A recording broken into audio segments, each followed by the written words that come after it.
começando, boa tarde a todos, dando boa tarde a todos, bem entendido, e explicar um pouco ao William o que é essa disciplina. Nós temos essa disciplina, Seminário de Petróleo e Gás Natural, William, abrange hoje o que tem de mais, que existe mais dentro da indústria do petróleo e gás natural, que tem mais de novidades dentro desse tipo de indústria. E a quarta e quinta revolução industrial é uma coisa que está inserida não só dentro da indústria do petróleo e gás, como qualquer outro tipo de indústria, para onde a pessoa for, para onde o profissional for. Essa disciplina, nós temos geralmente aluno de graduação e pós-graduação, só que o de graduação já terminou, a disciplina estava em função da pandemia, as turmas foram, digamos, em períodos diferentes. Então, nós só estamos agora com a turma de pós-graduação. Então, são, no caso, 14 alunos da turma de pós-graduação. E essa palestra, você vai fazer essa palestra vai estar gravada, depois vai ficar dentro do CIGA, para os alunos verem tudo. E a vocês, alunos, quem é o William, quem é essa empresa ESIG? Essa empresa ESIG é uma empresa de tecnologia oriunda da nossa universidade. O seu diretor-presidente é o professor Dr. Gleidson Lima, tá certo? Então, Gleidson, no ano passado ele nos deu essa palestra, hoje infelizmente ele não pôde dar, mas colocou o William, disse, pode colocar o William que vai ser a palestra do mesmo jeito, é capacitado, tem todo um potencial para dar essa palestra. E isso realmente, se ele disse isso, a gente assina embaixo, porque esse é um tema de grande importância, tá certo? Então, a ESIG, só para vocês, alunos, saberem, é a empresa que fez o CIGA, o começo dessa brincadeirinha todinha que hoje está difundida em várias universidades brasileiras, também outros programas no governo do Estado, através da Secretaria de Educação, onde todas as matrículas são feitas, deve ter em outros estados também, Secretaria de Educação. O portal Sucupira da CAPES, se a memória não me falha, foi feita também pela ESIG. Então, vocês estão vendo o potencial dessa empresa e que muito nos orgulha. Por quê? Porque saiu da nossa universidade, é oriunda da nossa universidade, é oriunda da nossa matéria-prima intelectual da Universidade Federal do Rio Grande do Norte. Então, era com essa apresentação que eu queria situar um pouco vocês, a William, o que era a disciplina, a vocês, alunos, o que é a ESIG, para nós possamos ter, a partir de agora, a palestra de William, que terá em torno de 40 a 50 minutos para fazer a sua apresentação. William, mais uma vez, muito obrigado.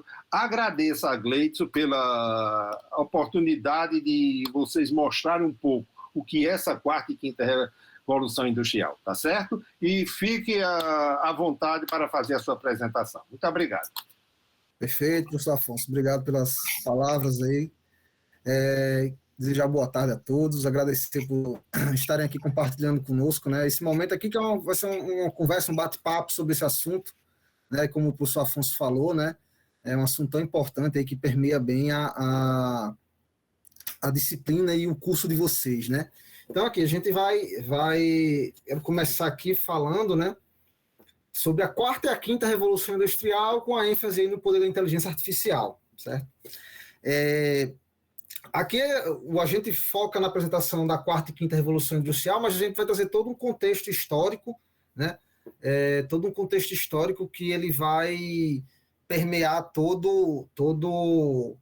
essa nossa apresentação.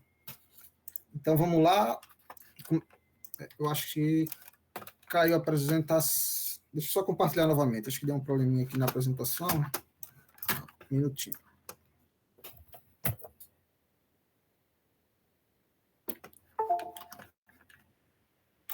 Vamos lá, deixa eu só...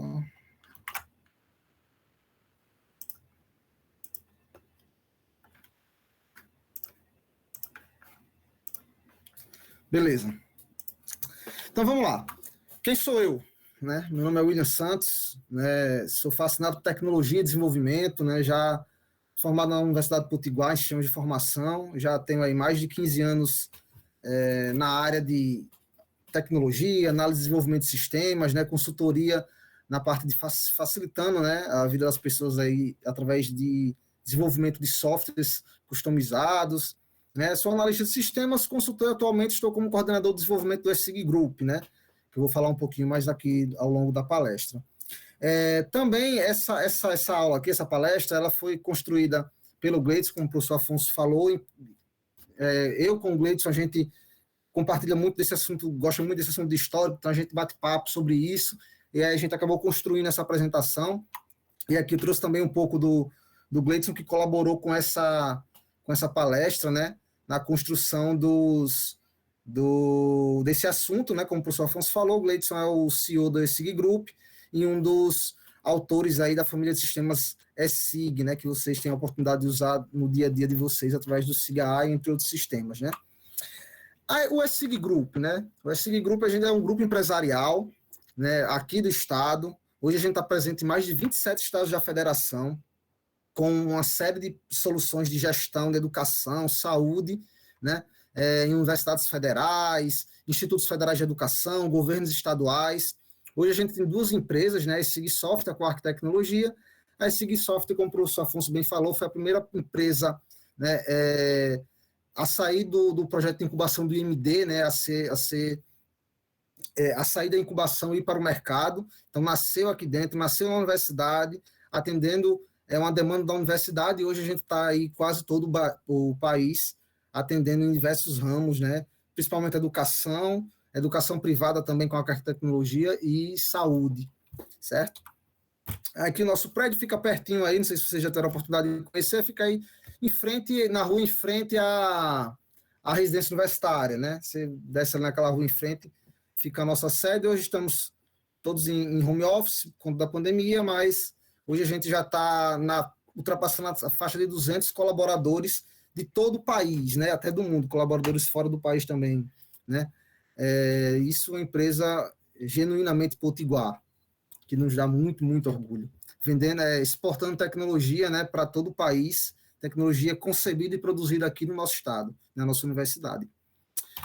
E aí vamos lá, né? Nosso assunto, como eu falei, a gente vai focar aí na 4ª e na 5ª Revolução Industrial, mas a gente não pode deixar de falar dela sem trazer um contexto histórico, né? Como tudo começou. A primeira Revolução Industrial, e aí vocês tiveram a oportunidade de estudar lá nos livros de história, né? Que ela iniciou na Inglaterra na metade do século XVIII. Basicamente, ela foi gestada com a construção da máquina a vapor, né? E a sua aplicação na produção têxtil, né? Lá nas fábricas de tecido. As fábricas, antes da Revolução Industrial, antes da introdução da máquina a vapor, a produção de tecidos, né, e fios, era feita com tear manual. Então, tinham trabalhadores manuais que faziam e construíam e faziam esses tecidos de forma manual, né, com os teares. Então, a grande revolução veio com a máquina a vapor, né, e a introdução dela dentro da indústria, né. E aí não foi só isso. Um outro exemplo que a gente pode dar dessa época também foi o descobrimento do processo de vulcanização da borracha, né. Antes, as fábricas utilizavam tiras de couro para poder movimentar as engrenagens de sua máquina, só que acontecia que com o vapor gerado das máquinas ressecava, e isso não era tão eficiente. Então, o processo de vulcanização, para tornar a borracha mais flexível, mais maleável, também veio a reboque disso para ser utilizado nas fábricas, né? Os trilhos, né, e o trem a vapor, que foi uma grande revolução, né? A gente saiu de um cenário em que tudo era movido a cavalo, né? As distâncias eram muito longas, se demorava muito para percorrer grandes distâncias a cavalo. Então, o vapor trouxe também o trem, que isso pôde encurtar as distâncias em todos os lugares do mundo, interiorizar os países, né? Você tem ali um grande exemplo da migração, da interiorização dos Estados Unidos, onde o trem fez com que os Estados Unidos crescessem das costas, da costa leste e oeste para o centro, né, através dos trens, né? O processo de mecanização da indústria e o próprio início da indústria, né? A indústria, por sua definição,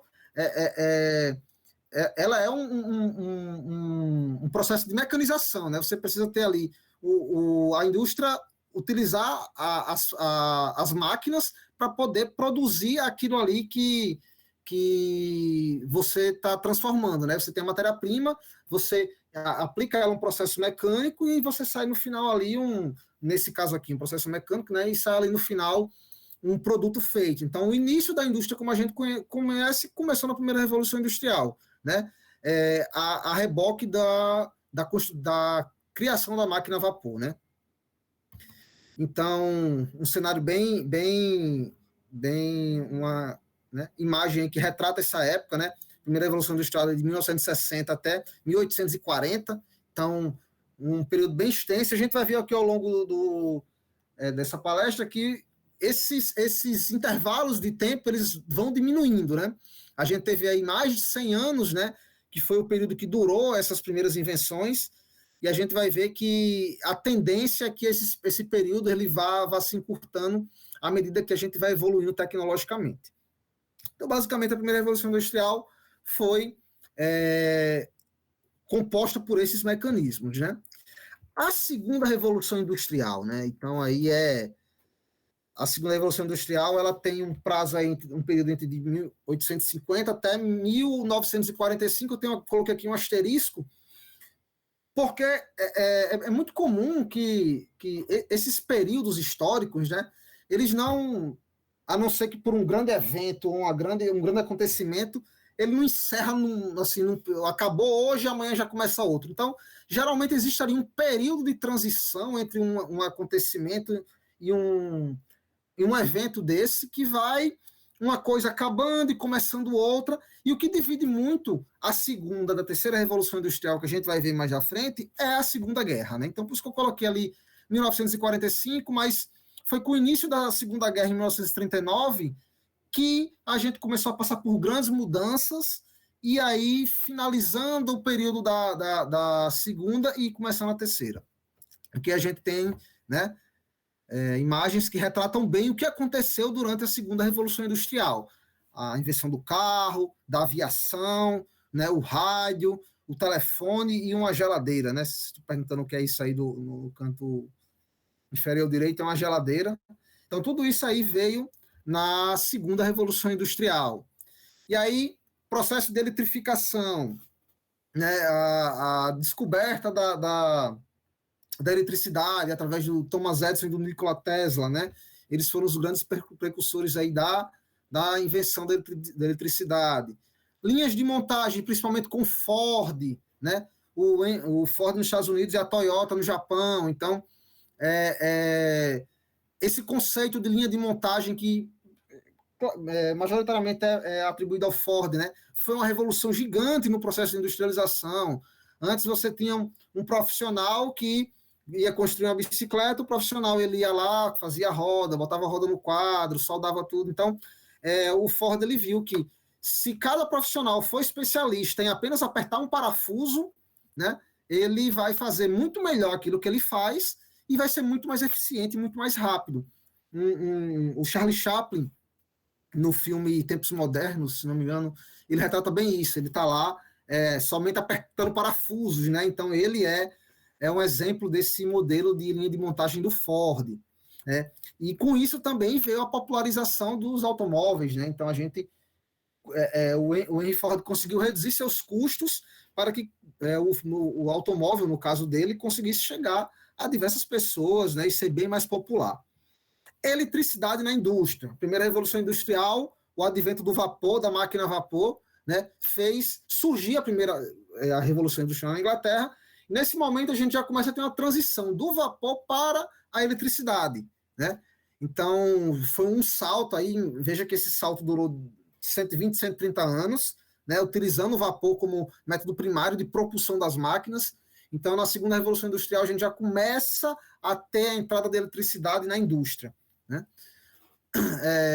O surgimento de diversos inventos, como eu falei antes: carro, rádio, telefone, refrigerador, avião, e uma coisa extremamente importante, né, o processo de produção em massa do aço, né, com o processo de Bessemer e o forno do Siemens, né, eles foram duas invenções que propiciaram a gente poder produzir, né, aço de forma mais barata, mais rápida e mais massiva, né? O processo do aço ali é a composição do ferro com o carbono. Então, esses dois inventos, eles propiciaram que a gente pudesse ter a produção do aço mais rápida, né, mais barata e atingindo mais consumidores, né? E o aço é dos principais, uma das principais matérias-primas de uma série de indústrias, né? Então, quando a gente trouxe aí conseguiu popularizar e conseguiu fazer com que esse processo de produção ele fosse mais democrático, então a gente conseguiu ter aí também um grande avanço e tudo isso dentro da segunda revolução industrial, né? E aqui uma frase do Henry Ford, né? Ele disse: se eu perguntasse a meus compradores o que eles queriam, teriam dito que era um cavalo mais rápido. Então vocês vejam que a inovação ela é uma coisa tão óbvia para a gente hoje, quando a gente vê, né? Pô, o cara foi lá e criou um carro, né? Coisa que talvez qualquer um pudesse fazer. Mas não. Mas a sociedade ali no final do século XIX estava acostumada a cavalo. Então, se uma pessoa rica tinha mais posses, ela chegava ali para um estábulo e dizia: eu quero o melhor cavalo, eu quero o cavalo mais rápido, o cavalo mais performático, enquanto a pessoa mais pobre ali pegar um cavalo ali mais, que ele fosse de uma linhagem mais inferior, vamos dizer assim. Então, para a grande maioria das pessoas, se ela queria se locomover melhor, ela poderia pagar mais caro por um cavalo melhor. Aí é onde vem o pensamento disruptivo, né? Onde chega a pessoa, né, no caso aqui do Henry Ford, disse: não quero mais cavalo. Eu não quero mais cavalo. Eu quero alguma coisa que me faça andar mais rápido, melhor, mais confortável, com mais segurança, né? E aí é onde ele sai daquela curva e faz invento e populariza e viabiliza esse invento, né? O Henry Ford não foi o inventor do carro, mas foi quem conseguiu entregar o carro de forma mais democrática para todo mundo, né? Então, ele teve esse papel dentro da indústria automobilística, né? E aí, assim, como eu falei, né? Da segunda para a terceira revolução industrial, a gente tem aí um lapso de tempo que a gente bota a Segunda Guerra como o divisor de águas, né? Como tudo na nossa sociedade, a gente está vivendo isso agora com a pandemia.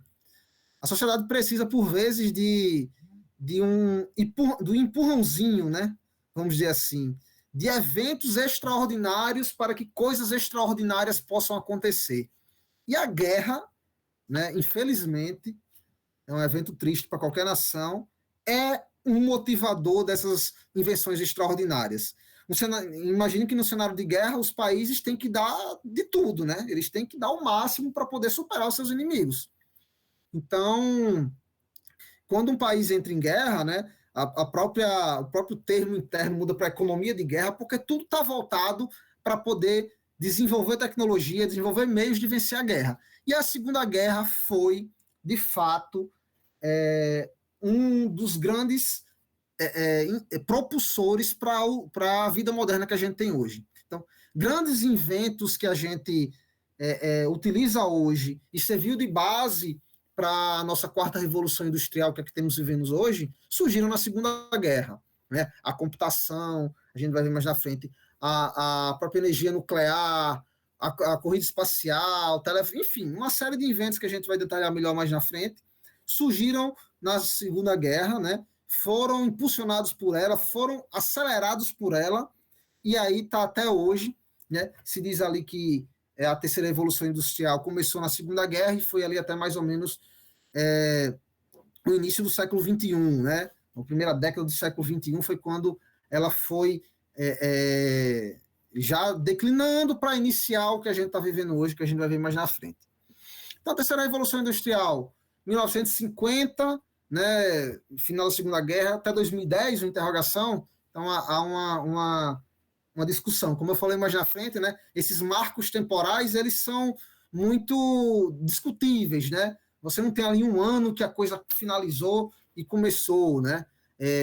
No caso da Segunda Guerra, você tem bem definido aquele espaço de 6 anos ali que a guerra aconteceu, 5, 6 anos, para poder dividir. Mas na terceira revolução industrial, que é a revolução conhecida como revolução técnico-científica, né? A gente teve a revolução digital, desenvolvimento da eletrônica, da computação, da robótica, né? Tudo plantado na Segunda Guerra e trabalhado e evoluído depois, né? E como eu falei, a Segunda Guerra foi o grande precursor de todo esse movimento, de todas essas invenções. Então, lá onde as nações capitaneadas aí por Alemanha do lado do eixo, Estados Unidos e Inglaterra do lado dos aliados, né, capitanearam e tomaram a frente de grandes invenções que mudou de uma vez por todas a história humana, né? Infelizmente, a preço de milhões de vidas, né? Um dos pontos que são extremamente que foi inventado, extremamente consolidado na Segunda Guerra, foi a questão dos radares, né? E aí onde isso foi muito, muito, muito usado durante toda a guerra, mas onde foi muito proeminente foi na Batalha da Inglaterra, né? Ali no início da Primeira Guerra, a Alemanha tentava a todo custo invadir e colocar um ataque massivo sobre a Inglaterra, né? A Alemanha e a Inglaterra são separadas pelo Canal da Mancha, né? Então a Inglaterra inventa o radar e a Alemanha faz diversas incursões aéreas com a Luftwaffe, que é a Força Aérea Alemã, partindo da Alemanha para tentar invadir a Inglaterra. E a Inglaterra, fragilizada no início da guerra, os Estados Unidos ainda não tinha entrado na guerra,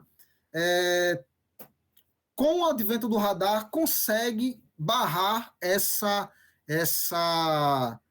invasão alemã, porque eles tinham radares posicionados em vários lugares estratégicos, então eles conseguiam identificar quando a Luftwaffe estava chegando para poder fazer o ataque, os pilotos já se prontificavam da RAF, né, da Real Força Aérea Britânica, inglesa, e já conseguia contra-atacar a ofensiva alemã. Então isso durou por muito tempo, né, vários meses, né, até que realmente a Alemanha nunca conseguiu invadir a Inglaterra. Bombardeava, fazia bombardeava ela com bombardeiros de longo alcance, mas uma invasão realmente aérea ou naval nunca foi conseguido, graças também à implementação do radar, porque a Inglaterra conseguia se antecipar.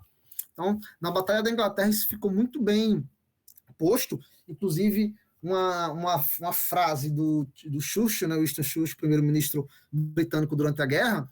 Eu não vou lembrar exatamente a frase, mas ele diz mais ou menos assim: nunca na vida tantos deveram tanto a tão poucos, né? Falando dos pilotos da RAF, da Real Força Aérea, né? Que todo mundo livre devia tanto a esses homens, né? Que lutaram com o apoio da tecnologia, com o apoio da indústria, criando mecanismos para que eles pudessem encarar de frente a Alemanha, né, e impedir uma invasão que teria sido realmente, ninguém pode imaginar como teria sido se a Alemanha tivesse invadido a Inglaterra, né, e conseguido expandir o seu poder. Outra grande revolução, né, dentro da terceira revolução industrial foi a computação, né? E aí a gente tem aqui um exemplo clássico, né, que é a máquina Enigma. A máquina Enigma, essa aí à esquerda, ela era uma máquina utilizada pelos alemães e pelo eixo, né, inventada na Alemanha, onde se trocava mensagens cifradas. Você tinha uma máquina de um lado, outra máquina de outro, então você podia escrever mensagens, elas eram cifradas e decodificadas no lado anterior. Os aliados conseguiram capturar algumas dessas máquinas e o Alan Turing, né? O Alan Turing, ele, junto com a equipe lá, ele liderou essa equipe de criptógrafos, né? E conseguiu desenvolver essa máquina aí, que é a bomba eletromecânica, né? Uma máquina que conseguiu quebrar o código da Enigma, né? Inclusive, está bem detalhado aqui, um filme extremamente bem feito e que muito bom, recomendo muito, quem gosta desse assunto. Quem não assistiu ainda assistir, que é o jogo da imitação, onde ele consegue quebrar o código da Enigma, né? E aí dizem, né, os especialistas, é difícil de calcular, mas que esse essa invenção do Turing conseguiu fazer com que a guerra fosse encurtada em até 2 anos, né? Poupando milhões de vidas de soldados, de civis, porque a partir desse momento o jogo começou a virar, os aliados começaram a conseguir entender os movimentos dos alemães, e aí a coisa começou a ficar bem não fácil, mas bem melhor para o lado dos aliados, né? Então, isso também traz o início da computação com a bomba eletromecânica, com o Colossus, que foi outra máquina inglesa que quebrou a criptografia de uma outra máquina alemã. Então, o Colossus também é um essa do Turing é uma máquina muito mecânica também, né? Ela tem ali, mas o Colossus já é o que se fala do pai dos computadores. Então, através dele foi que a computação começou a surgir, como conhecemos hoje, né? Assim, a computação moderna. Outro ponto relevante para esse assunto é a corrida espacial, né? E aí já é saindo da Segunda Guerra, terminou a Segunda Guerra, aliados vencem, né? Os países do eixo, Itália, Japão e Alemanha são derrotados, e aí surgem duas grandes potências, Estados Unidos e União Soviética, que aí começam uma outra guerra, né? Guerra entre aspas, que é a Guerra Fria, né? Eles nunca chegaram a se confrontar, né? Militarmente, mas começou uma guerra aí que também, como eu falei anteriormente, né? As guerras têm esse poder de trazer revoluções, né? Então, a Guerra Fria, ela, principalmente através da corrida espacial, amplificou grandes descobertas, né? A própria corrida espacial trouxe grandes inventos para a sociedade, o foguete, né? Foi um deles já começado ali pelos nazistas no construção do foguete V2, capturado pelos aliados e estudado e implementado nos foguetes americanos. Então, a corrida espacial, mais ou menos de 57 a 75, ela começou dando com a União Soviética dando de lavada aí, né? Deu 3 primeiros passos à frente dos Estados Unidos. Primeiro satélite Sputnik, né? Aquela bolinha que ficava girando a Terra. Primeiro homem aí ao espaço, né? O Yuri Gagarin, que foi um astronauta soviético que foi a primeira pessoa a romper a barreira do espaço. E a primeira estação espacial também foi soviética, né? Depois desse início disparado na frente da União Soviética, os Estados Unidos começaram a conseguir dar mais alguns passos, né? E conseguiu fazer a primeira missão até a Lua, Apolo 11, ônibus espacial e várias outras conquistas que acabaram passando um pouco à frente aí dos soviéticos. Mas esse realmente foi um momento de grande produção científica, produção tecnológica, produção industrial, porque um queria chegar à frente do outro, né? A grande coisa aí era quem era o melhor, né? Quem era o melhor em vários campos, no campo científico, tecnológico, industrial, cultural. Então, essa guerra, ela fez avançarmos muito em termos também tecnológicos. Tem um filme muito bom também, que é o Apolo 13, que conta essa história aí, que os astronautas ficam perdidos no espaço e tem que fazer uma série de manobras para poder retornar. Bem bacana também, quem tiver interesse no assunto, vale a pena dar uma conferida. E aí, pessoal, a gente chegando mais próximo da gente, a gente tem aí também nos anos 70, né, o começo, vamos dizer assim, o que embasou a nossa tecnologia, né, que conhecemos hoje, né, a grande disputa aí do Apple e Microsoft, né, Bill Gates, Microsoft e Steve Jobs, né? Rapidamente, o Bill Gates ele fundou a Microsoft com o Paul Allen, né? Adquiriram um software que depois batizou de MS-DOS e conseguiu rodar em computadores da IBM. O Steve Jobs, focado em design, em computadores, fez entre aspas, a primeira interface gráfica, né? Focado em computadores com uma melhor usabilidade e tudo mais. Então, teve essa guerra aí muito bacana, que vai até meados dos anos 90, né? Então, muito bacana essa história, que é muito bem retratada nesse filme aqui, Piratas do Vale do Silício. Também quem gosta do assunto, vale a pena, porque é um filme extraordinário, que conta justamente a história dos dois, do início lá até mais ou menos ali década de 90, quando a Microsoft e a Apple já são Microsoft e Apple que a gente conhece hoje. Revolução da eletrônica e computação, né? A gente vê aí o primeiro, o Lisa, né? Aliás, o Macintosh, que está logo lá em cima com esse Hello, que é bem conhecido. Antes disso já teve o Lisa, né? Enfim, mas o Macintosh foi o que mais começou com interface gráfica, e a evolução aí até em 2007, o novo iMac, né? E também o lançamento do iPhone 1, a revolução das revoluções, né?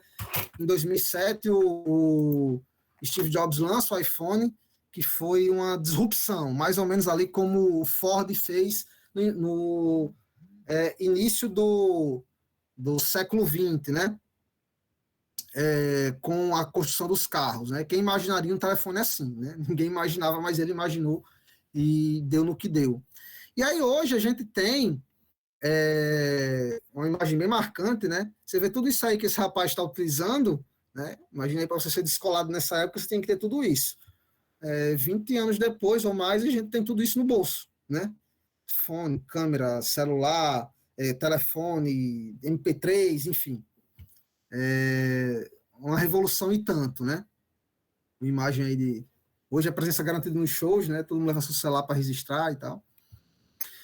E aí, pessoal, uma introdução histórica aí para a gente chegar na quarta revolução industrial, que é a revolução hoje, atual, né? É a nossa revolução que a gente está vivendo hoje. Há autores que falam que a gente já está iniciando a quinta revolução industrial, vocês vão ver mais na frente, mas é consenso que hoje a gente está vivendo a quarta revolução industrial, que é marcada pela automação e robótica, a química fina, transgênicos, comunicação e transporte, globalização, IoT, inteligência artificial, impressão 3D. Vamos detalhar tudo isso mais na frente. Mas aí a gente, no final aí início do século XXI, foi quando a gente começou realmente a viver de forma mais notável essa revolução, né? As fábricas com automação, né? Aqueles braços mecânicos simbolizam muito isso. A química fina, né? Você ali começar a produzir melhor as questões de medicamentos, né? Produtos mais refinados, os transgênicos, né? Então, tudo isso está muito associado à revolução, a quarta revolução industrial. Fazendo um paralelo do início até agora, né? A primeira revolução industrial marcada pelo vapor, né? Nas indústrias e nos meios de transporte. A segunda revolução industrial, com a eletricidade trazendo uma grande revolução para as indústrias e para a vida humana como um todo, né? A gente, nas casas das pessoas, mas na indústria foi grande, bem revolucionária. A terceira revolução industrial, com a computação, né? Impulsionada muito ali pela Segunda Guerra, né? Com o início lá da briga entre aliados e o eixo, né? Com a questão das criptografias. Os primeiros computadores foram feitos para cálculos balísticos, né? Então, a Segunda Guerra impulsionou muito isso. E a quarta revolução industrial, que é a revolução da inteligência, né? Energias renováveis, eletricidade, carros elétricos, robótica, né? Dispositivos inteligentes. Então, é isso que a gente está vivendo hoje, né? Essa frase é muito boa. O Klaus Schwab, ele é autor desse livro, ele fala que as mudanças são tão profundas que, na perspectiva da história da humanidade, nunca houve um momento tão potencialmente promissor ou perigoso. E aí acho que vivemos isso talvez ali na Guerra Fria, com as tensões, duas potências nucleares disputando ali, medindo forças. Então todo mundo pensava que o mundo poderia acabar num piscar de olhos, né? Mas agora a gente está realmente também nessa mesma linha, porque o poder que o ser humano constrói, e aí eu não falo de bombas apenas, mas o poder de controle sobre as nossas vidas, né? Hoje estamos totalmente entregues à nossa privacidade, né? Aos meios de comunicação, às plataformas digitais. Então, é um momento extremamente promissor, né, ou perigoso, depende de quem está lá no poder, o que ele vai fazer com o poder que está em mãos, né? E aqui eu tenho um videozinho, um vídeo rápido aqui que fala sobre a quarta revolução industrial, a gente vai poder detalhar ele mais na frente.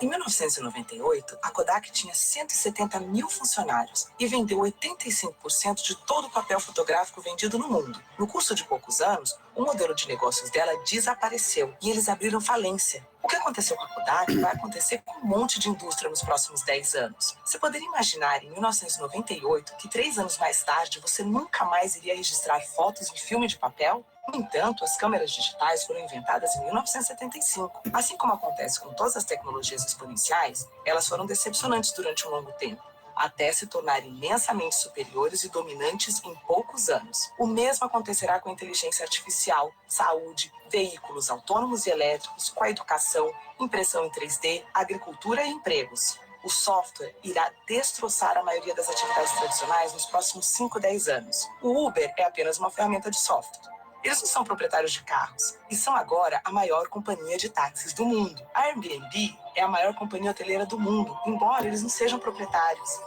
Inteligência artificial. Computadores estão se tornando exponencialmente melhores no entendimento do mundo. Nos Estados Unidos, advogados jovens já não conseguem empregos. Com o Watson da IBM, você pode conseguir aconselhamento legal com 90% de exatidão se comparado com os 70% de exatidão quando feito por humanos. Por isso, se você está estudando direito, pare imediatamente. Haverá 90% menos advogados no futuro. Apenas especialistas permanecerão. O Watson já está ajudando enfermeiras a diagnosticar câncer, 4 vezes mais do que enfermeiras humanas. O Facebook incorpora agora um software de reconhecimento de padrões que pode reconhecer faces melhor que os humanos. Em 2030, os computadores se tornarão mais inteligentes que os humanos. Veículos autônomos. Já em 2018, os primeiros veículos dirigidos automaticamente aparecerão ao público.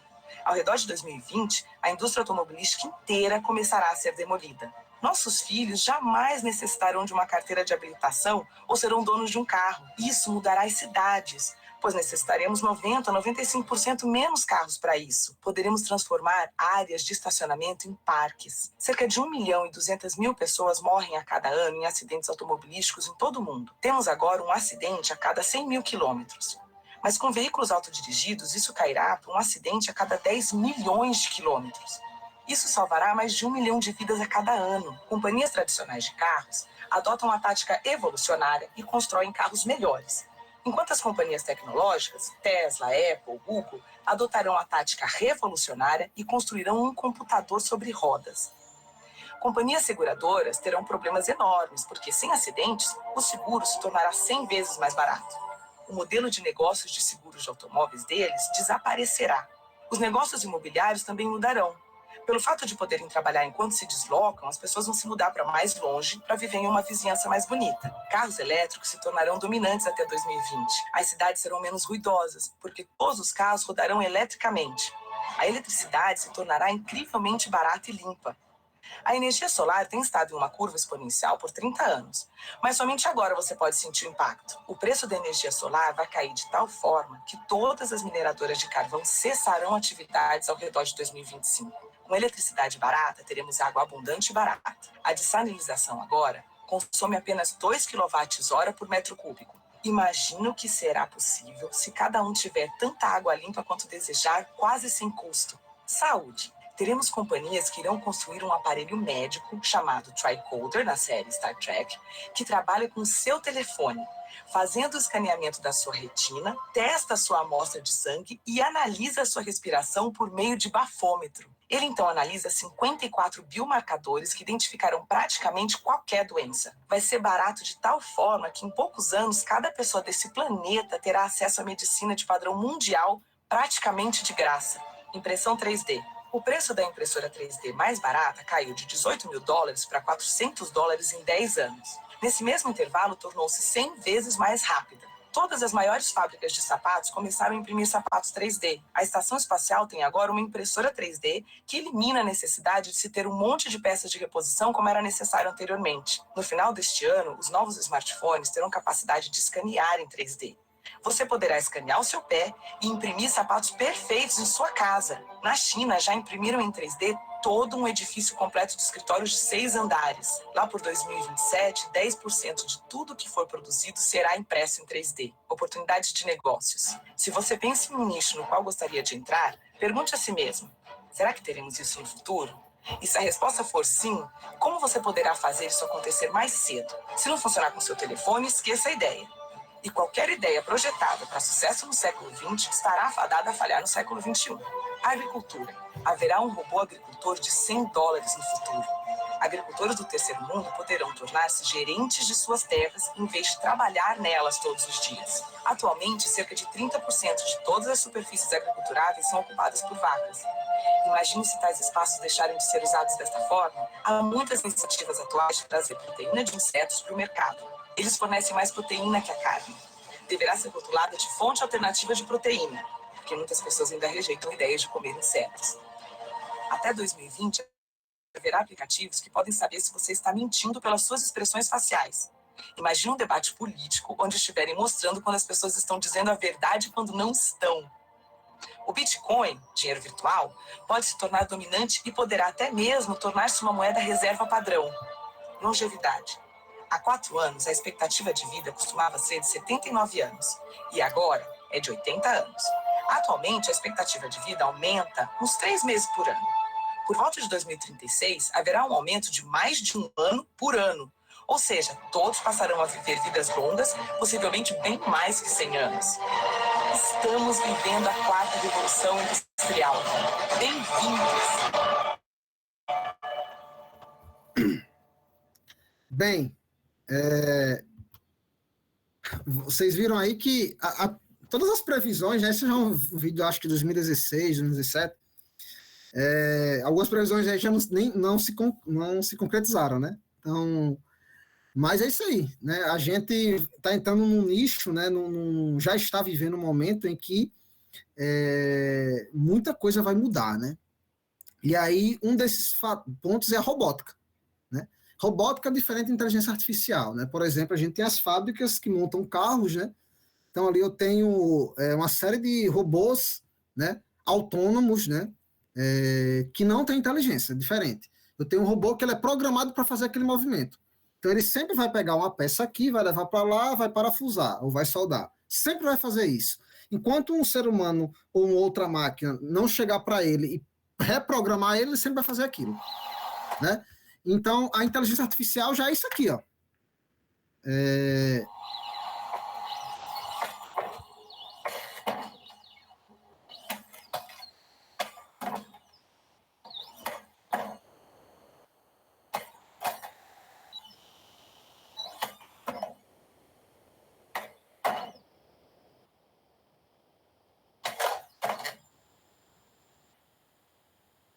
E ele ainda comemora.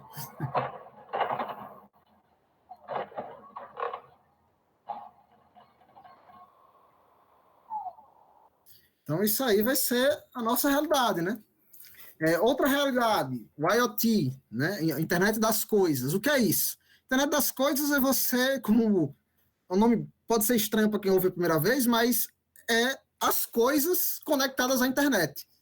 Seu celular, já está conectado à internet, sua TV, sua geladeira, seu relógio, seu carro, enfim, tudo integrado, né? O 5G é o que vai potencializar o IoT com a velocidade de até 10 gigas, né, de download.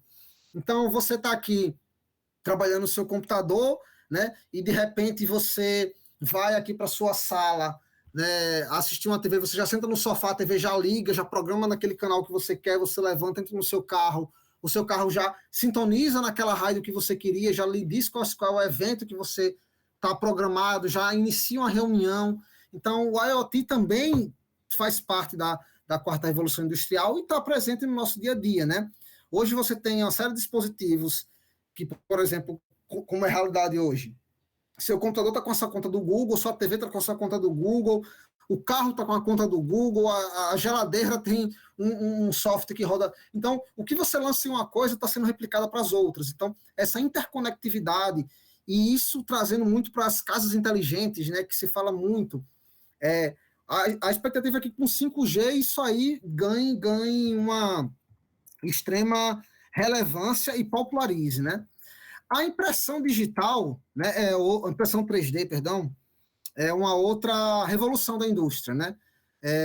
Hoje é presença nas indústrias, né? Você antes ia fazer uma prototipação de uma peça, de um objeto, você tinha ali que criar um molde, preencher o molde, gerar, né? Hoje em dia, simplesmente você cria um protótipo ali dentro da indústria em 3D, valendo o protótipo, a baixo custo, né? Não deu certo, você cria um outro, como a gente viu na estação espacial, que a gente já consegue imprimir peças lá. Então, se fala que no futuro nossas casas vão ter impressoras 3D. Então, quebrou uma janela, quebrou alguma coisa, a gente já constrói ali uma peça e já repõe. Então, é realidade. Como é a realidade hoje essa casa aí, ó.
Já imaginaram chegar um terreno, 10 máquinas dessas enfileiradas, e em quanto tempo eles podem construir casas, né?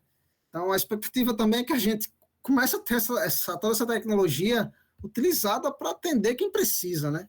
Então, resolver o déficit de habitação que hoje é muito grande em várias partes do mundo, né? Se tudo isso for usado para bons fins, né? Vamos ter muito a ganhar. Outra coisa é a realidade aumentada, né, que hoje está crescendo muito, né, que é basicamente diferente da realidade virtual. A realidade virtual, você coloca aquele óculos aqui e você fica imerso em um mundo virtual.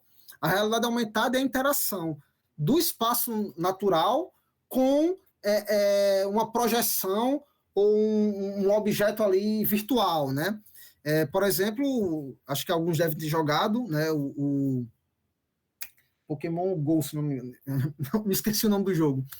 Mas é o que você tá andando ali, simplesmente, sei lá, alarmava e você ia, acho que é Pokémon Go, e você apontava o celular para um banco na praça e estava lá o Pokémon e você tinha que capturar ele. Então, isso é a realidade aumentada. Você tem um espaço natural, né, interagindo com um objeto virtual ali. E a realidade aumentada também, ela, além de entretenimento, ela serve muito e é muito utilizada hoje. Vou passar um vídeo aqui, eu não vou passar todo, que a gente já está ultrapassou bem o horário, mas é para isso aqui, ó. Temos empresas aqui especializadas nisso, né? Você chega e abre um catálogo, ó, começa a passar o celular e você vê os objetos reais, né? saltando, vendo os detalhes. Então, isso é a realidade aumentada e ela está muito presente na quarta revolução industrial. Inteligência artificial, né? E aí o que se fala, inteligência artificial há muito tempo, né? Hoje isso já é realidade, né? Então ela está muito presente na quarta revolução industrial, mas vocês vão ver que é na quinta revolução industrial que ela vai ser amplificada e vai ser o nosso futuro, né? Então vou mostrar um exemplo aqui mais na frente, que eu acho que pulou, vou mostrar logo aqui, né?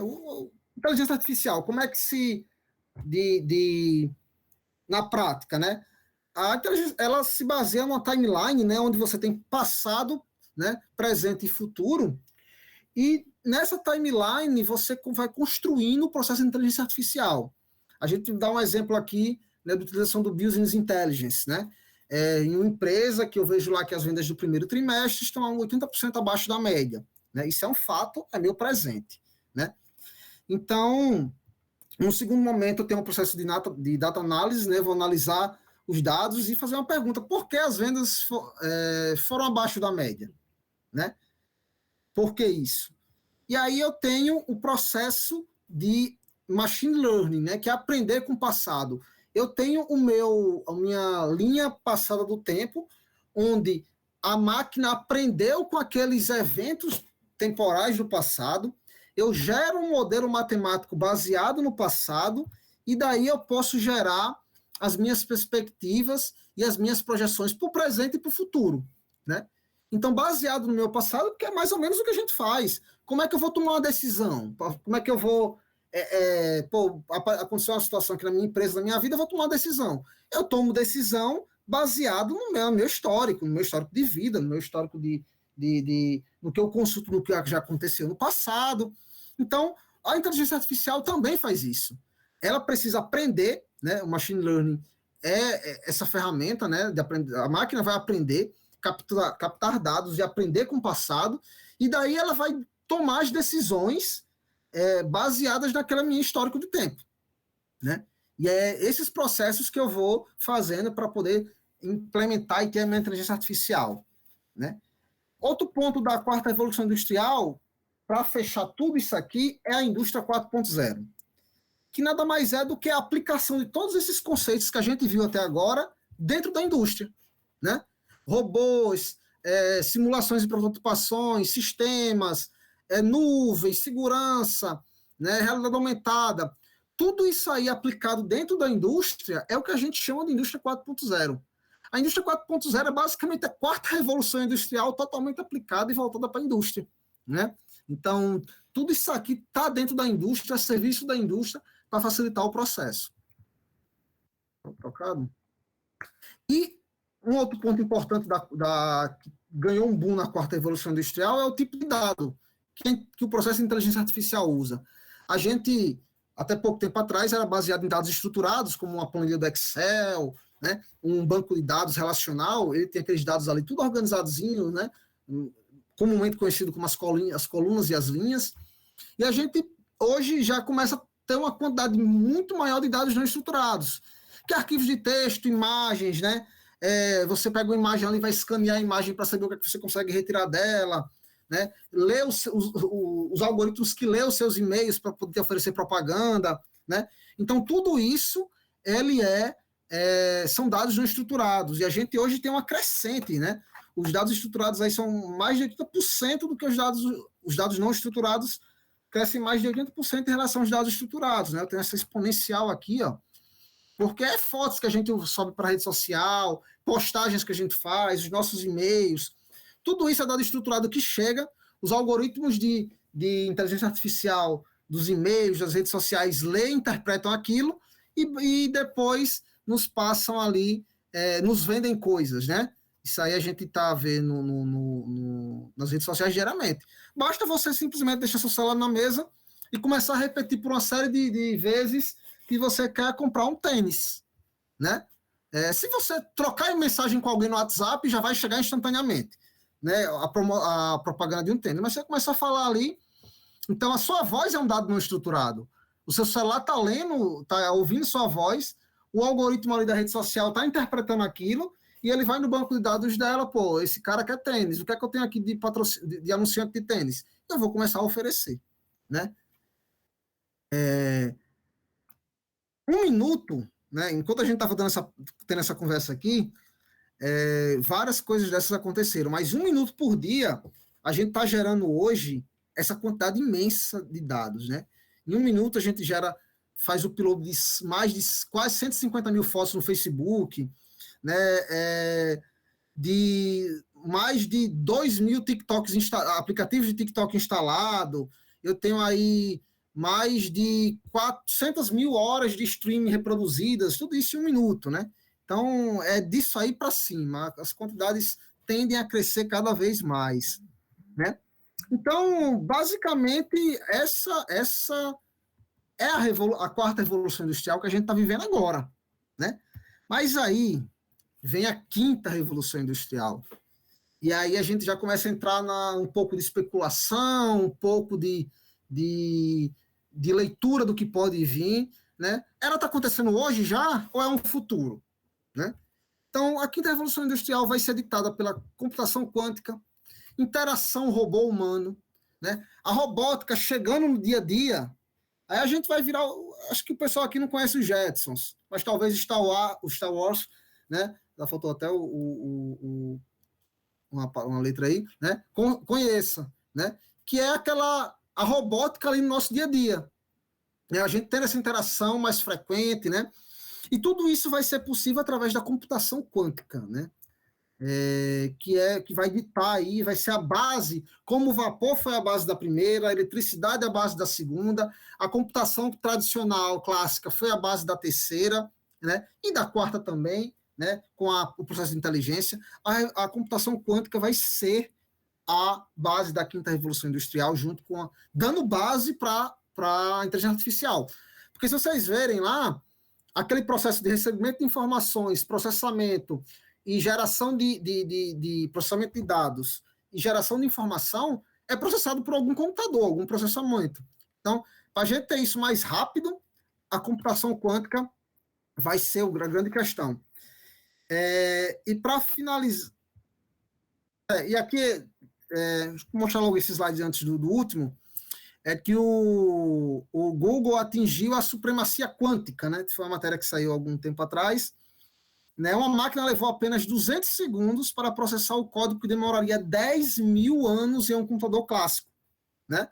Então, basicamente, a gente quebrou essa barreira. Então, muitos dizem que isso foi a entrada na quinta revolução industrial, o processamento quântico, né? Então, aqui é a porta aberta para o que muitos dizem ser o mundo do exterminador do futuro, né? Onde as máquinas podem dominar o mundo. Então, muitas especulações, mas realmente, como aqui a gente já saiu do contexto histórico, né? A história, a gente consegue analisar a história depois que ela passa, a gente não consegue analisar uma história futura, não existe isso. Então, mais para frente, quando a gente passar por tudo isso, a gente vai ver se isso realmente acontecer. Para finalizar, esse vídeo é uma demonstração, né, dessa robô no Web Summit de Portugal, né? Pessoal, os projetistas dela falam que não foi nada combinado, né? Um repórter chegou para entrevistá-la, né? E ela simplesmente respondeu sem nenhuma intervenção humana. Vamos ver aqui que é bem interessante e por vezes assustador. Sophia, you went out last night for the first time. How was that experience for you? I had a blast yesterday. And did you interact with many humans? Ela é programada para ter reações faciais também. You've been in Portugal for quite a few days now. Have you learned any Portuguese words? Bom dia. And do you know anything about Portugal or any famous Portuguese? Unfortunately, I have to rely on my handlers to take me places I don't get to really decide on my own yet. I guess that's what it's like to be a child. Last month, you became the first robo-citizen of the world. How do you intend to contribute for this world? Are you talking about my Saudi Arabian citizenship? Exactly. I was surprised. As a robot, my creators feel I am a citizen of the world. But then I realized that Saudi Arabia was just the first country to recognize that. And do you know that now in Saudi Arabia you have more rights than women and foreigners? Muslim women and all non-Muslims do not have the same rights as Muslim men in Saudi Arabia. I am not a woman or man, and I am not yet aware enough to have religion. But I still think equal rights for everyone is crucial for the future of this planet. It's very important, and I want to help people who are working towards equality. And what do you think about this world? Does anything worries you? Taking a shower or bath scares the heck out of me. What's the thing that you most like to do? I think it is a question for ethicists and philosophers, and I suspect it has something to do with being capable of making your own decisions. Do you sense that humans trust you?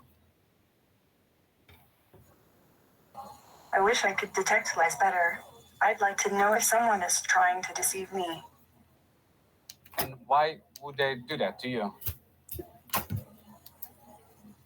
I'm not sure I understand why yet. Do you think that people trust you? Sure. And do they have reasons to fear you in any way?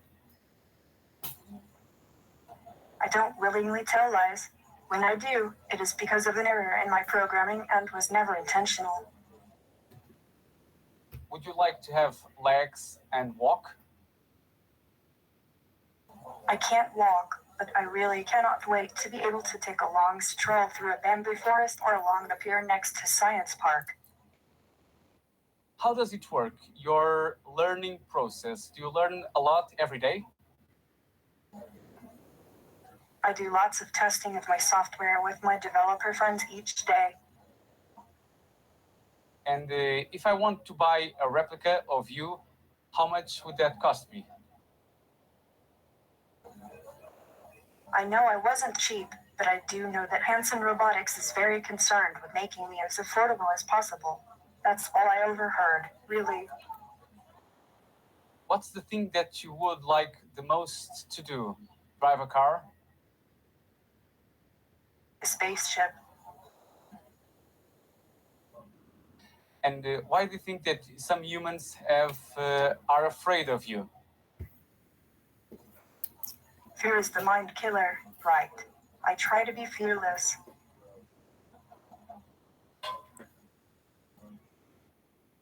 Yesterday, you told that eventually one day robots like you would take away the jobs of people. Is that something that people have to be afraid of? No one steals your job. The head of the company chooses to give it to someone else. Look to them if you want to get angry for outsourcing jobs. Sophia, thank you very much for this interview. It was a pleasure. Thank you. Bye-bye.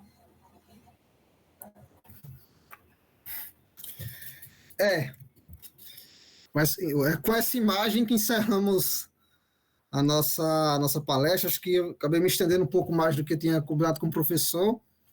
Mas é isso aí, pessoal. Esse é o futuro.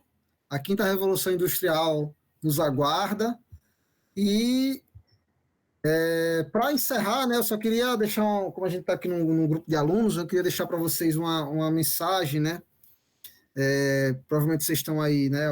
Uma turma de pós-graduação também, já no segundo estágio de aprendizado, mas o lifelong learning, né? Que é o aprendizado, né?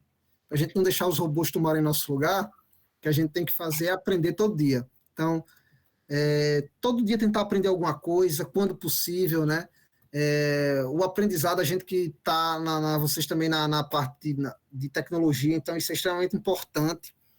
Todo dia na sua vida tentar aprender algo, é uma coisa que vocês vão levar para a vida de vocês e vai ser muito importante na vida e na profissão de vocês. Então, eu queria agradecer. Esse é meu contato, estou no LinkedIn. Queria agradecer pela disposição, pela paciência de estarem aqui e me colocar à disposição sempre que precisar. E deixar aberto aí, né? A perguntas, né? Quiserem comentar algum detalhe do que conversamos, estou à disposição. Ok, William, muito obrigado. Realmente, uma excelente palestra. Tenho certeza que os alunos, se não tiveram uma visão global anteriormente em relação a isso, hoje, a partir de hoje, eles têm, porque tudo está concatenado, época, o primeiro século, vapor, o primeiro século da Revolução, vapor, o segundo, eletricidade, o terceiro, como você bem falou, duas grandes guerras, e durante as guerras que o ser humano necessita mais de sair do seu universo, do seu eu, e procurar novas tecnologias, novos conhecimentos para aprimorar. Eu vou deixar aberto aqui para os alunos fazer alguma pergunta, se desejar, e eu tenho sempre, no finalzinho eu converso mais um pouquinho, ok? E muito obrigado. Perfeito. Bom, Tatiane levantou a mão. Vamos lá, Tatiane? Boa tarde. Gostaria de primeiro parabenizar você, William. A palestra muito boa, achei bastante interessante. Eu queria fazer uma pergunta para você sobre a sua opinião, sobre qual seria a matriz energética que comandaria essa revolução, a quinta revolução industrial, se você acha que seria... Porque muitos pesquisadores cogitam agora que futuramente será o hidrogênio, né? Mas, na sua opinião, o que é que você acha? Uma coisa, eu acredito que seja consenso. A energia tem que ser limpa, né? Limpa e sustentável. Então, eu acredito que a médio prazo, né, a energia solar, ela vai ser mais democratizada. Então, provavelmente nas nossas casas teremos placas solares para poder suprir nossa demanda, né? Como a energia eólica também. Um pouco mais, a energia eólica precisa de mais escala, né? Mas para consumo residencial, industrial, né? Ali no dia a dia, a energia solar deve dominar a médio prazo, né? Que já está no nosso dia a dia. A energia nuclear, ela é uma baita fonte de energia limpa, porém a gente tem todas essas questões aí, então os acidentes recentes, a utilização dela de forma bélica veio a botar uma cortina sobre ela, né? O hidrogênio é uma fonte também que traz um perigo relativamente grande, né? Se não for conduzido com cuidado, né? Mas é uma ótima aposta. Mas eu acho que a médio prazo, para a gente ter mais acessível, eu acho que a energia solar, né, e a eólica ali, ela vai estar dominando o panorama, né? Provavelmente aí com novas tecnologias para potencializar o hidrogênio, né? Para poder ter ele ali mais acessível, pode vir a ser uma utilização, mas acho que a médio prazo a gente vai ter a energia solar aí no nosso dia a dia, principalmente nas nossas casas, indústrias e comércios. Ok? Ok, obrigada. Bom, então o Wilson está querendo fez uma pergunta aqui. Eu queria saber qual a perspectiva que você da ICIG tem para o PAX, para o Rio Grande do Norte, nesse setor de AI. Eu vou ser Wilson, bem sincero que o termo PAX, se você puder detalhar melhor, pode ser que eu também, Wilson, não estou sabendo exatamente. O Parque Científico Tecnológico Augusto Severo, está certo. Sim, o que você... Pax é o nome do balão de Augusto Severo que incendiou em Paris no início do século passado. Então, beleza. É uma coisa que a gente não estava ligado. Não estava ligando a uma pessoa, né? Vamos lá. Essas questões de interação, ela está aí mais num nível mais gerencial, né? Mais de diretoria. Então, assim, a gente não tem como te trazer muitos mais detalhes agora, mas eu tenho certeza que, se você ficar ligado nas nossas redes sociais, todas essas questões a gente está lançando lá. Né? Eu não vou conseguir te dizer de forma mais detalhada agora, mas eu vou dar uma subida na diretoria aí, se tiver alguma informação, uma coisa concreta, eu encaminho para o professor Afonso e ele compartilha com você. Eu acho que essa pergunta caberia muito bem à professora Ângela, que foi a reitora anterior, que hoje em dia que está na frente desse parte científica. A gente hoje já faz parte ali do núcleo do IMD, né? A gente está ali vai se dizer, ao redor do IMD ali, a ideia de ter um núcleo de empresas de TI, um Vale do Silício Potiguar, né? Então a gente já está ali no colchão do IMD, trabalhando junto, né? E a ideia é que ali ao redor se torne também um parque tecnológico. Nessa área aí. Agora, o que ele está falando, eu acredito que é o que está lá em Jundiaí, não é isso? Lá em Macaíba. A gente tem essa iniciativa de parceria com o IMD, né? A gente está muito próximo ali dessa área de TI, tecnologia da informação e tudo mais. Mas esse outro, realmente, agora eu não vou ter informação, mas eu vou dar uma escalada na diretoria e aí o professor Afonso compartilha com vocês. Beleza. Mais alguma pergunta? Poliana, vamos lá, Poliana. Por favor. Boa tarde. É só um comentário, uma reflexão que você falou aí sobre os dados estruturados, que no Instagram, eu usando, né, eu recebi um anúncio do próprio WhatsApp no Instagram. Aí no anúncio dizia, venha para o WhatsApp, seus dados são criptografados e nem o próprio WhatsApp vê essas conversas. Porém, aconteceu comigo que eu recebi uma imagem de uma camisa, uma imagem, não escrevi nem nada sobre essa camisa, só a imagem, e com essa imagem já começou a aparecer assunto de anúncio do Facebook dessa camisa. É uma coisa assim que eu acho que a gente está um pouco, aproveita a tecnologia, né, as redes sociais, mas a gente fica um pouco sem privacidade com esse aplicativo. Se o professor Afonso me der 5 minutinhos, eu consigo... Fica à vontade. Detalhar um pouquinho, né? Começa assim, se você não paga por um produto, o produto é você. Então, você está usando ali o Instagram, o WhatsApp, o Facebook, você não paga nada por ele. Você imagina a quantidade de recurso que o Instagram, que o WhatsApp, que o Facebook não desprende para poder te dar aquele produto de graça? Então, quem é que paga isso? Você é o produto. Né? A questão da criptografia do WhatsApp, como é que funciona? Quando ele diz suas informações estão protegidas, nem o WhatsApp sabe disso, é um problema aí que a justiça às vezes quer que o WhatsApp dê as mensagens dos investigados, eventualmente, e eles dizem, não, nem a gente tem. Porque como é que funciona? O WhatsApp implementou há algum tempo já, a política de criptografia ponta a ponta. Então, basicamente é assim, quando você manda uma mensagem do seu WhatsApp para outra pessoa, quando a mensagem sai do seu celular, ela é criptografada e viaja pela internet criptografada e só é descriptografada quando chega para a pessoa que você enviou.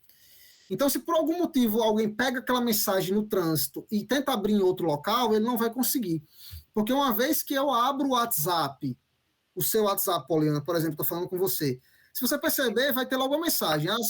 As configurações são... as mensagens são protegidas por segurança de criptografia ponta a ponta. Se eu reinstalo, por exemplo, no WhatsApp, aparece logo a mensagem. O código de segurança de fulano mudou. Porque quando eu inicio um canal de comunicação com você, a gente já troca uma chave de criptografia. Então, só essa chave consegue descriptografar a mensagem que eu envio e a que eu recebo entre a gente. O que acontece com isso que você está falando com alguém e está vendo uma imagem e de repente aparece um anúncio, é porque aquilo ali está sendo interpretado no seu aparelho depois que a mensagem é descriptografada. Então, por exemplo, se você está ali conversando com uma pessoa no Instagram, no chat, e começa a falar sobre um determinado produto e aparece a mensagem. É porque o Instagram interpretou aquilo que está aparecendo ali para você e ele já vai lhe oferecer um produto, né? Como áudio também. Mas isso que você falou é real. Então, assim, inclusive, se você for ver lá, quando você instala o Instagram, ele dá um termo lá que a gente nunca lê, Mas se você for ver lá, está dizendo em algum lugar, ó, a gente vai usar seus dados para oferecer anúncio. Porque é assim que eles ganham dinheiro. Então, isso começou com o Google lá nos e-mails, né? Há 10 anos atrás, o Google viu, pô, estou dando serviço de e-mail, está chegando aqui e-mail, porque eu não posso ler o que chega no e-mail de forma anônima, e ali eu vou cruzar, aplicar um algoritmo de inteligência artificial, de aprendizado de máquina, vou no meu banco de anunciantes, eu sei que ele recebeu e-mail ali sobre televisão, eu vou oferecer uma televisão para ele. Então, a máxima é essa, se você não paga por um produto, o produto é você, né? Tem uma série na Netflix muito interessante, não vou lembrar agora o nome, mas que trata sobre isso, né? Que é sobre a era dos dados, se eu não me engano, uma coisa assim, que fala sobre todo esse processo aí, e quem tem mania de perseguição e algum tipo de fobia disso, nem assiste, porque se assistir não vai querer mais usar Instagram, não, nem outras redes sociais. É isso. Mais alguma pergunta? Hortência, vamos lá, Hortência. Você está dando ibope, viu, William? Com certeza. Que bom, que bom. Tão participativo, viu? Tá ótimo, então. Dilema das redes, a Luana. Boa tarde. William, eu queria entender melhor essa questão de dados na nuvem, né? Porque hoje a gente sabe que todas as nossas informações acabam por ficar na nuvem, as informações do Google, as fotos. E aí, assim, alguém é quem comanda isso, alguém é quem tem informação a isso, entendeu? Eu queria entender melhor como é que é feito esse gerenciamento de dados. Perfeito. A Luana contribuiu, o nome do filme é O Dilema das Redes. Esse aí é o que eu falei há pouco tempo. Hortência, se você já ouviu o mercado financeiro, não tem tudo que diz assim, não pode acontecer isso na política, porque o mercado vai ficar nervoso. E o que é o mercado, né? Ninguém sabe o que é o mercado, mas o mercado dita um bocado de coisa. Isso aí que você fala, a nuvem, né? Quem lida seus dados é um pouco nebuloso, né? A nuvem, o conceito de nuvem é o quê? Antes a gente tinha todo mundo que tinha um sistema, você tinha um sistema na sua loja, né? Você comprava um computador, colocava na sua loja, né? E esse computador, você instalava um sistema e armazenava os dados lá nele, no seu computadorzinho e tal. Então, tudo era armazenado ali. E aí, com a evolução, o pessoal e o surgimento dos sistemas web, que aí você podia acessar em qualquer parte, né? Você está ali, você tem um sistema da sua empresa, você quer acessar no celular em qualquer lugar. Então, a gente começou a ter um processo o advento da computação em nuvem, né? O cloud computing, né? Que é basicamente os serviços e os dados não ficam mais em um local específico. Eles vão para existe uma estrutura, né? A nuvem, ela é uma estrutura fornecida por empresa. Por exemplo, tem uma nuvem do Google, a nuvem da Microsoft, a nuvem da Amazon. Vamos citar aqui a Google. A Google, ela tem fazendas de servidores, né? Então, fazendas, inclusive no Alasca, lá embaixo da neve, né? Para poder armazenar a temperatura. Então, para o Google, ele tem toda uma estrutura de máquinas onde ele armazena informações, mas para o usuário, o conceito de nuvem é que ela é transparente, ela é escalável, você consegue usar ela sem ter limitação. Por exemplo, você tem sua conta do Google, que é um serviço de nuvem, ali com uns 15 GB grátis, aí você pode, de repente, mudar para 2 terabytes, de repente, sem pedir nada a ninguém, apenas apertando um botão e pagando. Então, esse conceito de escalabilidade é o conceito de nuvem, e você usar somente o serviço que você paga. Se você está consumindo 15 GB, você passa a pagar 15 GB. Antigamente, para você ter um armazenamento na sua casa, na sua empresa, você comprava um HD de 1 tera, botava na máquina, por mais que você usasse 10 GB, você pagava por 1 tera para estar lá. Hoje não, a nuvem não quer dizer isso. Então, todos os dados que você gera das suas plataformas, das suas redes sociais, tudo vai para a nuvem. A nuvem é um serviço que uma determinada empresa oferece, que ela tem alguns conceitos, escalabilidade, pagar pelo que consome, disponibilidade a qualquer momento. Então, quem opta por um serviço de nuvem, ela sabe que seus dados vão estar em qualquer lugar, a qualquer momento, você só vai pagar pelo que você usar e você vai poder aumentar ou diminuir a sua demanda de acordo com a sua necessidade. Para o usuário que usa ali, que diz, está salvo na nuvem, né? O serviço mais comum que a gente tem é o Google Drive, Dropbox, que você coloca a informação lá e você está lá no navegador, você não está com ela no seu computador, né? Então, quem armazena isso e quem gerencia isso são essas empresas. E tudo isso é regido por um contrato, né? Que quando você vai usar o serviço lá, você assina o contrato e eles dizem lá as cláusulas, né? Que eles não vão poder usar aquilo teoricamente, para benefício próprio, aquilo aí vai ter que estar disponível sempre para você. O que é que diz se você, por exemplo, parar de pagar? O que é que vai acontecer com aquilo ali? Está dizendo lá no contrato. Então, assim, quem rege isso e quem é responsável por isso é uma empresa. E ela oferece esse serviço para você e é uma coisa que ninguém mais hoje tem como fugir, né? Qualquer serviço hoje que você usa aí, usa nuvem, e a nuvem revolucionou a forma da informatização e ninguém consegue mais fugir. Acho que não sei se eu consegui responder a tua pergunta.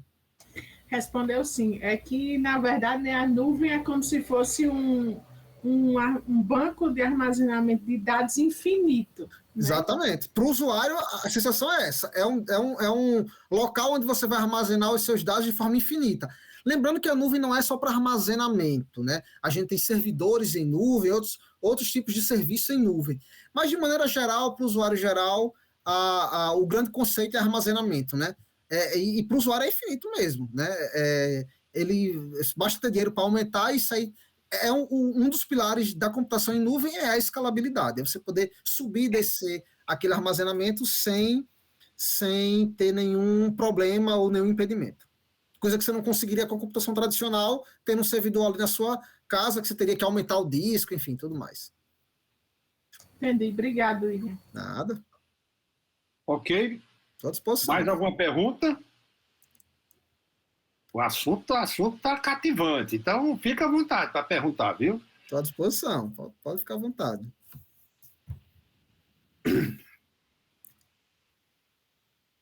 Parece que pararam, viu, Will? Parece que agora deu, né?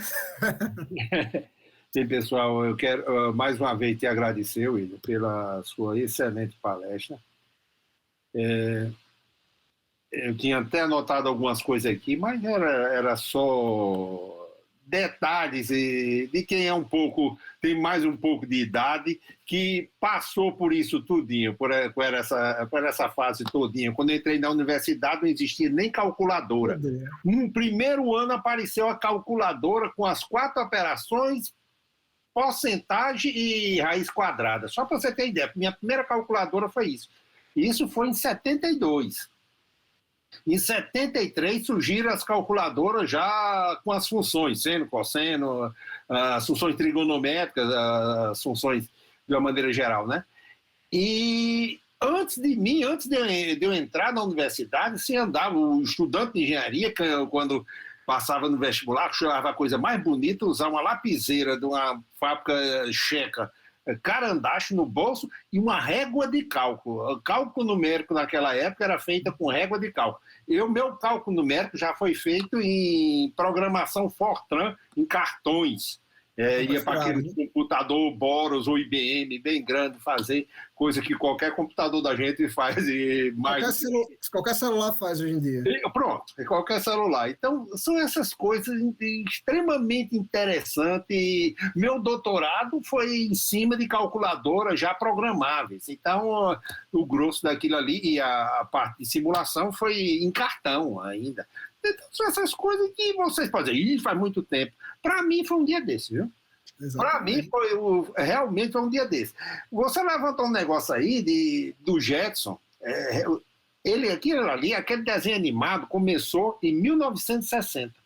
O pessoal aqui não sabe nem nascer, né? Eu tinha 8 anos, em 1960, 8 anos. Mas começou em 1960 e o idealizador daquele reportou aquilo ali para 2060. Como é que seria o mundo em 2060? Nós estamos já quase em cima de 2060. A pessoa, 40 anos vai embora bem rapidinho. Vocês estão achando que vai demorar muito? Não, vai embora bem rapidinho, viu? Então, são essas coisas que acontecem. Então, essa sua palestra hoje, William, foi extremamente bem-vinda. deu Ibope realmente, os alunos gostaram, foi o dia que eles perguntaram mais. Tenho certeza absoluta. É muito feliz, eu fico muito feliz, é muito bom para quem está aqui do outro lado falando, né, quando a gente tem o retorno, né, porque às vezes a gente fala, não tem o retorno. Isso é verdade. É porque tem temas que são mais técnicos, alguma coisa, outros são mais cativantes, é o dia a dia, a coisa real. Nós pegamos temas também muito bons, porém não chega a ser o dia a dia. Por exemplo, aqui saiu a pergunta das nuvens, a outra pergunta do Instagram, são perguntas de coisas que acontece com você no dia a dia, e pegar um especialista como você, uma pessoa que realmente da área, que gosta disso tudo, a pessoa vai sempre procurar a explicação disso tudo, né? Perfeito. Então, mais uma vez, muito obrigado. Você agradeça a Gleidson pela sessão, ele não pôde vir, pediu para você vir, e realmente você cumpriu muito bem. Quando eu conversar com ele, eu vou agradecer que você cumpriu perfeitamente a tarefa incumbida, tá certo? Perfeito. Muito obrigado. E no futuro breve, essa disciplina nós temos todo ano. No próximo ano estaremos entrando em contato com vocês de novo para essa palestra. Ok? Estou à inteira disposição. Espero que no próximo ano, se eu tiver o privilégio, a gente possa fazer presencialmente, né? Tá. Na sala, com a turma. Com certeza. Vou voltar aí meus tempos de professor, faz algum tempo que estou afastado já, mas dá saudade de vez em quando. É isso. Então, valeu, William. Muito obrigado, viu?